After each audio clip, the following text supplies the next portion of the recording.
सभी मित्रों को जय श्री कृष्णा। आज हम आप लोगों को फलादेश करने का तरीका बताते हैं कि जन्मांग चक्र में कैसे फलादेश किया जाता है। जैसे आपके पास जन्मांग चक्र आवे तो मान लीजिए मेष लग्न से ही आपको बताते हैं। मेष लग्न का जन्मांग चक्र है। अब लग्न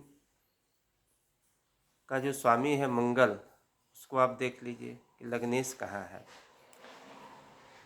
तो लग्नेश के स्थितियों से आप जो है उसके शारीरिक स्थिति का वर्णन करेंगे।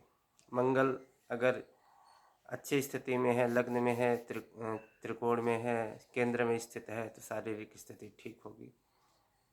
अगर मंगल छठे आठवें 12वें चला गया, तीसरे चला गया है, नीचे राशि में चला गया है, अस्त स्थिति में है, पापक ग्रहों से दृष्ट है, तो ऐसी स्थिति में शारीरिक स्थिति ठीक नहीं होगी, शरीर में रोग होगा।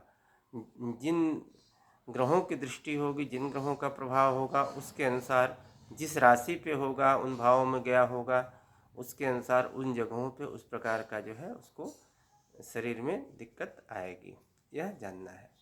अब मेष लग्न का अनुसार मंगल को देख लिए, लग्नेश को, उसी प्रकार से धनेश को भी देखें कि धनेश शुक्र है, शुक्र किन भाव में गया हुआ है। अगर द्वितीय भाव धन भाव में है तो ठीक है, नहीं तो अगर वह आपके केंद्र में है, किसी अच्छे स्थिति में है, उच्च का है, अच्छी जगह पे है, अच्छे ग्रहों के शुभ ग्रहों के साथ बैठा हुआ है तो धन भाव की स्थिति ठीक होगी। धन भाव पे भी पापक ग्रहों की दृष्टि न हो और धन भाव पे भी शुभ ग्रह बैठे हुए हों तो ऐसी स्थिति में भी जो है धन भाव अच्छा माना गया है। उसी तरह से तीसरे भाव की भी आप व्याख्या कर सकते हैं। तृतीय बुध है, बुध की स्थितियों पे, बुध के ऊपर अन्य ग्रहों के प्रभाव और साथ में बुध किन स्थिति में बैठा है, अस्त है कि बकरी है कि मार्गी है, किस स्थिति में वो है उसको भी देखिए। किन ग्रहों के साथ बैठा है, कहाँ पे है, शुभ स्थान में है कि उच्च स्थान में, स्व राशि का है कि मूल त्रिकोण राशि का है कि नीच राशि का है, उसके अनुसार जो है आप, और प्लस तीसरे भाव में किन किन ग्रहों की दृष्टि है उनके अनुसार आप जो है पराक्रम का, भाई बंधु का, ये सब का जो है आप विवेचना करेंगे। चौथे भाव का, तो चौथे भाव का स्वामी फिर आपका मेष लग्न में चंद्रमा ही हो जाता है। तो चंद्रमा किन परिस्थितियों में है, स्वगृही है कि वृक्ष का है, धन भाव में है, या नीच का है, वृश्चिक का होकर के बैठा है, या शत्रु क्षेत्र का है, पापक ग्रहों के साथ है, केंद्र त्रिकोण में कैसी स्थिति में है, उसको आप देखेंगे। उसी अनुसार उसके जो है वाहन, मकान, भूमि, माता आदि का सुख तथा मन स्थिति आदि का वर्णन आप करेंगे। पंचम भाव है तो पंचम मेष लग्न में हो जाता है सूर्य। सूर्य की स्थिति, सूर्य स्वगृही है कि उच्च है कि नीच है, सूर्य पे पापक ग्रहों की कैसे दृष्टि है, उसी प्रकार उसके विद्या आदि का। और या पंचम भाव को कौन देख रहा है, पंचमेश की पंचमेश कहाँ देख रहा है, पंचमेश कहाँ बैठा है, ऐसी स्थितियों से ही पंचम भाव का भी विचार करेंगे।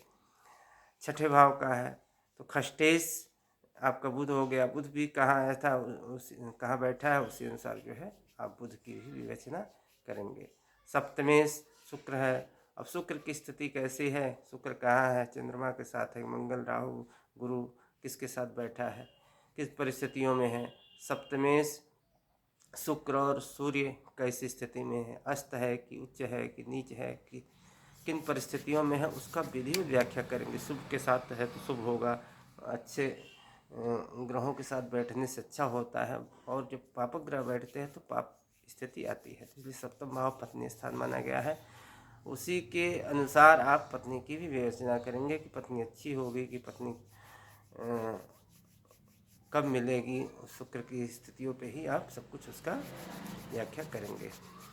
अष्टम भाव, अब लग्नेश मंगल ही अष्टमेश हो जाता है, इसलिए इस कुंडली का अष्टमेश मंगल न मान करके द्वितीयश और तृतीयश को इस कुंडली का मार्केश माना जाएगा।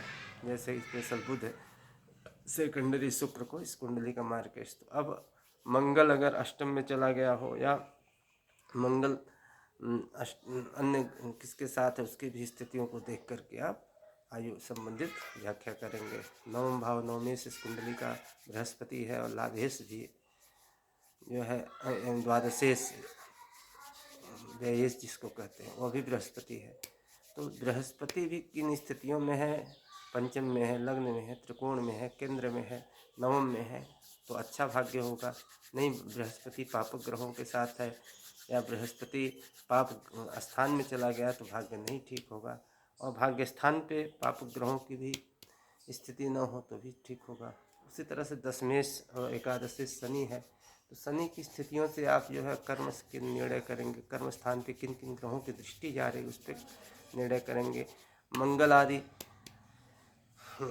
का प्रभाव भी अगर हो दसम भाव पे तो समझ लीजिए कि अलग अलग निर्णय करेंगे। मंगल का प्रभाव हो तो प्रशासनिक होगा, बृहस्पति का प्रभाव हो तो शिक्षा का क्षेत्र होगा, शुक्र का दसम में शनि से प्रभाव हो तो न्याय का क्षेत्र होगा, बुध का प्रभाव हो तो बैंक और वाणी आदि का क्षेत्र होगा। इस तरह से निर्णय किया जाता है दशमेश का, कर्म स्थान का।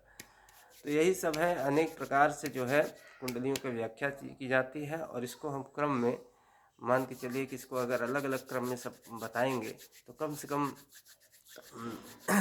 12 लग्नों का 12 प्रकार से 144 हो गया, और उसका 12 कर लीजिए तो कई 100 एपिसोड में इसको समझाना पड़ेगा डिटेल। अभी तो मैं धीरे धीरे शुरुआत कर रहा हूँ, आगे सब कुछ सारा चैप्टर लेकर के आऊँगा। आप लोग हमारे चैनल पे आइए और सपोर्ट करिए, सब्सक्राइब करिए, इससे मैं आगे मेरा प्रोत्साहन मिले, मैं आगे आप लोगों को बता सकूं। जय श्री कृष्ण।